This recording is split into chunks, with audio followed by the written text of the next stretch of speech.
Welcome to the Better Business, Better Life podcast. Terry DuPont is the founder of DuPont Advisory Group, a group dedicated to providing comprehensive services to successful business owners, medical, and other professionals. Terry has top-of-the-table status in the prestigious International $1 Million Roundtable, placing him among the top 0.1% of all professional financial advisors in the world. Terry's philosophy is, I've learned that I grow and prosper more by focusing on the success of others, rather than fretting over my own. Terry is a certified financial professional with the Institute of Financial Wellness, an advisor for the Power of Zero Taxes in Retirement, chartered retirement plans specialist, certified wealth preservation planner, and certified philanthropic developer. On the podcast, Terry brings together experts in their field who have succeeded in building their business to share their secrets with you. And now, here's your host, Terry DuPont. Welcome, everyone, to this week's episode of Better Business, Better Life, Building on Your Success. And I'm your host, Terry DuPont. Today, ladies and gentlemen, we have Dave Ison with us. Dave is an attorney over in Powell, Ohio. Dave has provided customized personal and business legal services for over 3 decades now. And whether you're looking for estate planning or business planning, or wealth building and maintenance, you can feel confident with Dave knowing your concerns will be addressed by someone who has been there and done it successfully for many others on many occasions. Dave is a graduate of The Ohio State University and Capital University Law School, and lives with his wife, Julie, in Powell, Ohio, which is just north of Columbus. Dave, welcome to the show. Thank you, Terry. Pleased to be here. Yeah, we're glad to have you. Dave, can you tell us a little bit more about you and why you started your career? Yeah, let me have to back up a little bit to really give context to this. My dad was a GI in World War II, and was the first of his family or my mom's family to go to college on the GI Bill. And he became an accountant, but he wanted to be a lawyer. And so when he got his job out of school, he decided he was going to go to law school. And he signed up for a semester and was ready to go and had his books, and then couldn't leave the money, so he didn't go. And then this happened 3 or 4 semesters. He met my mom in between, and she packed him off and sent him to law school at one point and said, okay, you're going to go to law school. I'll be down here in Cincinnati. And he was going to go to OSU. And next thing she knew, she got a postcard from Arizona. He was out there visiting some of our relatives out there, and he never ended up going to law school. So he always kind of encouraged me to go to law school.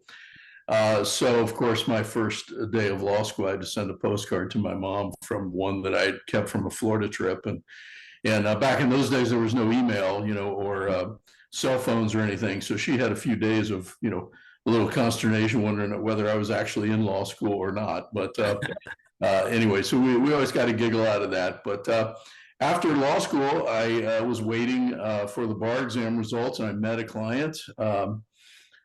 He was looking for a lawyer, and I said, well, I think I'll be one. And so I had a client. So I started my practice right out of law school. And I looked around after a couple of years, and I was doing okay, but I didn't like the people I was associating with. I looked at the other lawyers, and I'm like, I really don't want to be like them, 40 years from now.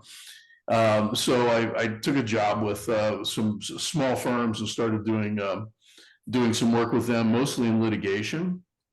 And so I cut my teeth in this business and doing litigation for a lot of small businesses and that sort of thing. And then when that firm broke up, we went with another. We started another firm, and then I realized my wife and I had moved to Powell. We started our family there. I was going to meetings and mouthing off a little bit about this and that was going on, and voicing my opinion. And I thought, there's nobody else here in Powell doing what I do. I was going to move my practice here. So in the early 90s, I moved here. Circumstances being what they were, I ended up calling Barb, my sister, and said, can you please come work for me? I need to have somebody I can really trust in the office She said, I don't know anything about the law. I said, I'll teach you everything you need to know. I just need to know that, the office is secure and that sort of thing. And so she started working for me in the early 90s also, probably I think 95 or 96, something like that, when she started working for me.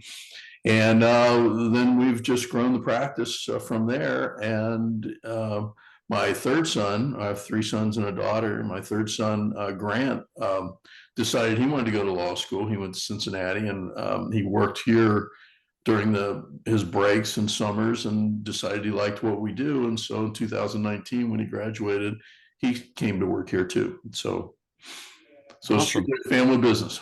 Yeah, awesome. That's you've got a legacy, a law legacy there in Powell, Ohio. That's good. Yeah, we have a succession plan. Yeah. Now, I know you mentioned that you initially focused on litigation back in the mid 80s, both defense and plaintiff work. Right. What prompted the shift towards personal and business planning in the mid 90s? And and how has this change impacted your practice? Well, I love doing litigation, but when one of the firms I was with started calling me in on the front end of things, they were doing a lot of small business planning, and they would call me in when they were getting ready to do a transaction, saying, "Okay, where's our weak spots? What are we, what are our risks here? What are we looking at if we end up having to, go to litigation? Who's going to, where is it?" And I really loved the strategic planning aspect of that, and the fact that we were, creating the environment to protect our clients, as opposed to getting a set of facts and then figuring out, what we can do with them in court. And so I really got the bug for doing planning at that point. And then through the iteration, that firm ended up breaking up, and I went with one of the partners, and we started another firm, and I started doing most of the transactional work because I'd been kind of on the planning side of that, and started doing most of the business transactional work and a little bit of estate planning, and really enjoyed that aspect. And my partner started doing most of the litigation. I still did some, but I did most of it. And then as I ended up moving my practice to Powell, I was calling in some other folks to do estate planning for my entrepreneur clients. I really wasn't, that happy with the kind of planning we were getting. It didn't seem to really focus in those days. It didn't seem to really treat the small business differently than a mutual fund or a different asset. And it's the golden goose. I mean, you need to treat it differently and make sure that there's succession there, and make sure that there's going to be value for the next generation and such. And so I kind of immersed myself in the code, and got some mentoring from some folks on drafting, and that was in the late 90s, that I did that, and realized I wasn't that far from being able to really do significant planning for folks, and the fact that I'd been doing business structure planning for years and litigation really helped me with the asset protection side of things, and that sort of thing. So it just melded this estate planning in. So that's kind of our niche now, is we do planning for individuals and for businesses, and strategic planning for them, and then their estate plans and asset protection plans for both individuals, whether you have a business or not, and then also for folks who do have a business. Okay. What's the biggest challenge that you've faced, do you think? We have a couple. I mean, one is, here I am, a little firm up in Powell, and we get into, our clients are doing things that are big things. And so, once in a while we'll, I'll be on one side of the transaction, and there's, large firms, maybe from Columbus and maybe from other parts of the country, that are on the other side looking at this little sole practitioner like, what does he know? So that's always a challenge. Even after 40 years of practice, it's still, a challenge, and you kind of, always have to prove yourself to these folks in the big firms. But I think there's really two significant challenges I think that we face. And one is just keeping up with the law. I mean, there's the volume of law that is out there is amazing. And there's courts are deciding cases every day. The regulators are, making interpretations of the regulations every day. Regulations change faster than law changes. Once in a while, Congress will make something that turns things upside down.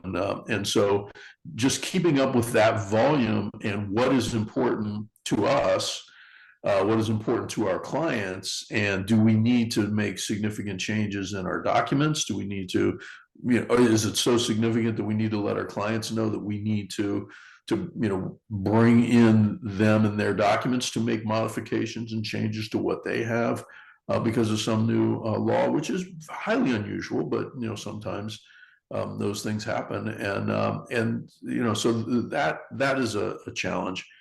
And then the other challenge is becoming comfortable with the undone, becoming comfortable with the fact that we're in the middle of a project. I've done all that I can do, and I'm waiting on a third party to get more data to us or information, or a client to make a decision, or the other side to make a decision on what we're doing in the transaction and that sort of thing, and just be comfortable with walking away at the end of the day going, no, I'm not done. But this is as far as we can get. And then, when you do finish, like an estate plan, you finish an estate plan for somebody. I mean, we're comfortable with it. We're the clients are comfortable with it, but it doesn't come to fruition for maybe 30 years, and so, actually seeing it be administered, and seeing it, work takes a long, long time. And so, those things you just have to become comfortable with. Okay. Dave, what's something you know now that you wish you knew when you started? Oh, golly, that's a tough one. There's so many things, I think probably the biggest thing is that I wish I had known way back in the day is that that you just need to be comfortable with what you can do, and when you reach the end of that comfort level, don't try and fudge it. Just tell the client or whoever you're dealing with, we need to bring somebody else in on this because we're at the end of my expertise. And I think back on me as an early lawyer. Back in those days when I was working out of my basement and doing, my own thing, I'd get a call and I wouldn't have any idea what the client was talking about, but could I do it? Absolutely, I can do it. And I just studied and worked and learned how to do it. It wasn't to the point of, me committing malpractice or anything. It's just one of those things where, it ended up being a one-off because, it wasn't something that was going to be part of my long-term career. It was just one of those things where a client called and I'm saying, yes, I can do it because I need to do it. So over the years I've learned, that's not the way to practice. I've got my niche. I know where I am, and I've got a big network of other lawyers out there that when, we get to the end of my area where I'm not certain, then we call in somebody who is certain. Okay, good. What is something, Dave, that you like to share with each and every client that you have? Is there anything? Absolutely, knowledge. We want to make sure that when clients come in, that they understand what the challenges are, that they understand. I mean, they come in with a problem. And so our idea is we need to educate them about the nuances of that problem, and then also what their options are, on how to work with that problem. And sometimes we can make the problem go away, and sometimes it's something you just have to mitigate and live with, whatever it is. And so, but we want to make sure that the clients are making a valid decision. And to do that, they really have to understand what it means. Not that they can then teach a course on, estate planning, wills versus trusts, and that sort of thing. But if they're trying to figure out, how do we protect our young children, in the event something happens to us as a young family, what are your options? Well, your will option, your trust option, and what are your objectives? And is there anybody in the family that has a special needs or something of that nature? So all those different factors go into it, and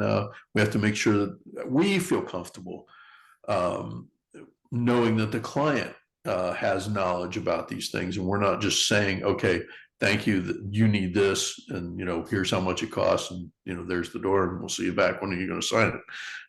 We don't like to do that. We like to make sure that at the end of that first meeting we have with them, they understand what their options are. It's kind of like I heard a story once about Vince Lombardi, and he said that every year when training camp comes around, we start with the stance.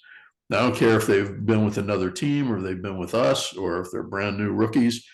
We're going to start everybody with the stance because we got to start at the basics. And if you start at the very basics and then build from there, then people gain an understanding of what their choices are and why they're making those choices, and what they could do later if they choose this path. How can we pivot to a different one under certain circumstances? Okay. As we've been, discussing, your practice, now encompasses the personal estate and business planning, as well as wealth building and management. Could you elaborate on the challenges and rewards of working in these specific areas, and how you assist clients in navigating these aspects of their lives? Well, I think the challenge is to assess where people are and where they want to be, and not everybody is the same. I'd say, can you group a majority of people into a couple of categories? Yeah, you could. But to make an assumption that everybody's in one category or another one, just because there are a couple with a couple of kids, and this is their age group, and therefore this is what they're going to want, is really a big mistake. So you get surprised all the time. So I think that's one of the elements is to make sure that you don't assume, because I've done this so many times over the years. I know what I want to convey to the client, but I also know that I need to let that client convey to me why they're here, why they think they're here, and what else they want. And then how to, accomplish what they're trying to accomplish as simple as possible, but as efficiently as possible. Some people think that if they just need this simple thing because everything else is taken care of, and it may be, and it may work that way. But my job, I think, is to point out to them, what if something changes in here? Now what? I mean, you've defined all of this in a perfect world where nothing changes, but we know our world changes all the time. And so what if those changes happen? And if they're comfortable with that risk, okay. If they're not, then how do we take care of that? We're at the point now in our practice where we're actually working with third generation people, but we had clients, and then the second generation came to us to do their planning, and now the third generation of clients are coming, which is I mean, we just really enjoy that aspect of things. But it also helps us because we get to see what the first generation wanted, and then as they pass away, things go to their children that we get to know then more closely than we had previously. And we get to see those things. When I was talking earlier about undone, we get to see those buttons get fastened up a little bit. And it's really, satisfying to see that, we wanted this to happen this way, very simply and straightforward. And now it's happening very straightforward and very simply, and yet taking care of all of the problems that might have arisen. So. And with your son now in the practice, you've got a second generation to help take care of those third and fourth and fifth generations, right? Exactly right. And people, I must be looking older because 4 or 5 years ago, nobody asked me, how long are you going to keep practicing? But now that's a very common question. How long are you going to stay with this, and what do we do next? And now the answer is easy. Grant's there, and to the point where people started calling Grant directly instead of waiting for me. They're going directly to him. And so we were talking the other day, and when we started this, I mean, the first couple of years he was out of law school. He really didn't know. I mean, knew the lingo, and he'd worked here a little bit, so he knew kind of background and that sort of thing. But to really put all those elements together in a plan, it was quite a challenge. And now he's gotten to the point where that's all just second nature to him. He's seen a lot of things, and he's gotten the benefit of a lot of our background, that we've done. And so we were talking the other day. It started out where he had a plate that I would just scrape some things off into to give him some experience. Well, now his plate's full, my plate's full, so we don't have any place to scrape it off anymore. So we just have to do our own work, so, but Yeah, I get the question all the time about retirement. I don't have any plans, but there is, as far as retirement goes, I mean, as long as I've got my health, because I enjoy it so much. exactly. It's not like I'm working in a factory or something, physical labor. But so they say, well, who's going to take over? Well, I've got a junior partner. I like my daughter, and about the same age as my youngest daughter, and she's the heir apparent. And I don't feel loved anymore because, as you mentioned, they call her all the time. Yep. So, Dave, what's a mistake that you see many people make that's hard to undo as it relates to asset planning, wealth management, retirement planning, estate planning, et cetera?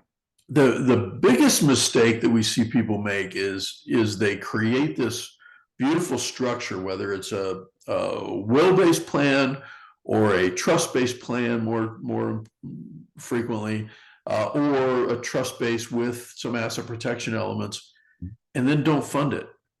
And so you end up having this structure that you end up having to go through probate court to get everything into, and it just drives me crazy. We really emphasize the funding aspect of things. We love working with financial planners and accountants to make sure that the clients are covered from those bases. And we think working together with that team really makes sure that everything works the way it's supposed to. But not everybody has those elements, and if they do, they don't always use them, or they don't. There's not enough continuity between all of their assets and their planners, and so and we see that a lot from people who bring their trust in for review. And the first thing I say is, are these funded? And they'll sometimes look at me like, what are you talking about? And it's like, okay, first thing we need to do is fund this one before we do anything else. Let's fund this guy, and maybe we'll modify it, maybe we'll amend it, maybe it's fine the way it is, maybe we'll restate the whole thing, but we got to get it funded. So, yeah. As you mentioned earlier, you and your wife Julie, you've raised 4 children in Powell, Ohio. How has your family life influenced your approach to law, especially in the context of personal and business planning? That's a great question. I could have gone downtown and worked for a big firm.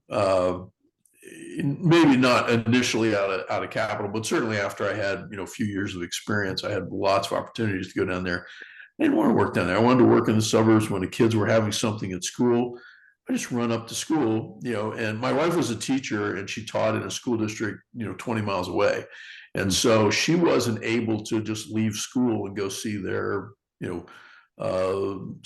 choir performance or whatever it was that they were going to be doing during the day, that their class was going to have put on a play or something. I could go up there, and just bust up there and be back in the office in an hour, and not a big deal. And that's the life I wanted. When the kids were very active in sports, I mean, it would not be unusual that I'd leave very early, maybe 4:30 or 5 o'clock, to be able to get them where they needed to go and, be there for them at their games and that sort of thing. And then Julie would come, as soon as she got out of school, she'd be there. But, we were able to, by doing that, really participate in their lives. And one of the big things that we, emphasized was we always had to sit down and have dinner together. Didn't matter. Maybe it was at McDonald's after everybody got finished with their soccer games, and Right. it was 9 o'clock, and we were, eating together. But we always sat down as a family and had dinner together here in Powell, and always asked the same question. How was your day? What was the best thing about it? And we just went around the table, and everybody had an answer, and then they had a follow up. What was the best thing? And then everybody was ready for it, and it was just those were fun days. Okay. Dave, how do you define success? Positive relationships. I don't. I mean, there's all kinds of measures.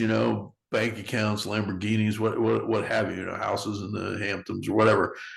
Those are just markers as far as I'm concerned.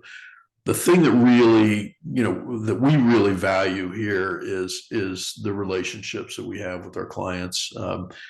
Many of them we've had. Some of our business clients we've had over 30 years relationships with them, and as I was talking earlier, we have second, third generation family members, that we have that kind of relationship with. I had a guy the other day, I was talking to him on the phone. He said, "Please don't retire. Nothing against Grant, but when you retire, I'm going to have to close my business," kind of thing. And so we're that close, kind of with many of our clients, and it's just, having that kind of a relationship. That's, to me, that's success. That's from the heart.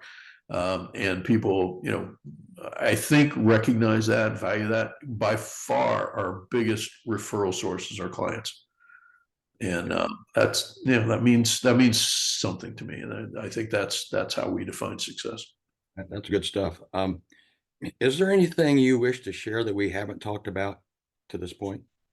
Terry, I think we've covered, pretty much the waterfront. I mean, I could probably talk to you all day if we wanted to, but yeah, I think we've covered the waterfront on the business and personal side, and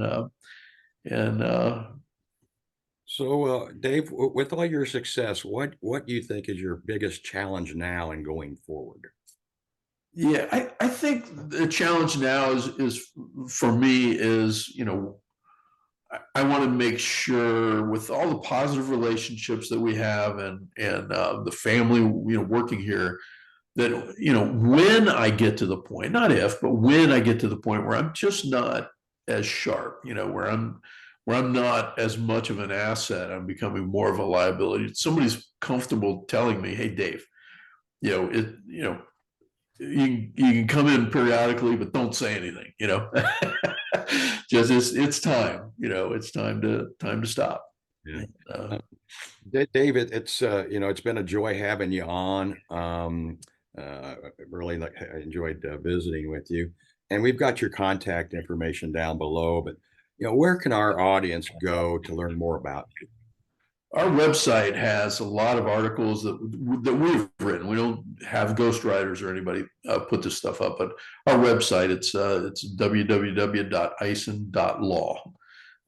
ison.law, and very simple. And that's a place they can go to get information about what we do. And we have some longer blogs that are about specific topics, but we wrote a lot of these articles that you can read in 30 seconds or a minute, just get a bite about, the big difference between a will and a trust kind of thing, what's a general power of attorney kind of thing. And so that's the place to go. Okay. Thank you for that. But ladies and gentlemen, that's pretty much a wrap for today's episode. Dave, we appreciate you being on. So again, this is Better Business, Better Life, Building on Your Success. I'm Terry DuPont. And remember, there is no valid economic theory that explains why a bad idea is acceptable simply because one hears it frequently. See you next week. Take care. All right, Terry, thank you. This has been the Better Business, Better Life Building on Your Success podcast. If you have questions about creating tax-free wealth and income, forward-looking tax mitigation, strategic risk mitigation, wealth preservation and legacy planning, and advanced financial management, go to DuPontAdvisory.com or email Terry@DuPontAdvisory.com. 49 faces looked to him in triumph. Over the last 12 months, they had each taken turns and promoted his business for a week at a time, driving over $987,342 in revenue. What if you had a network of 50 centers of influence who promoted your business every week for a year? Grab your copy of the #1 Amazon best-selling book, The Ultimate Guide to Growing Your Business with a Podcast, at 33% off the Amazon price by going to ultimatepodcastbook.com. Again, that website for 33% off the Amazon price is ultimatepodcastbook.com.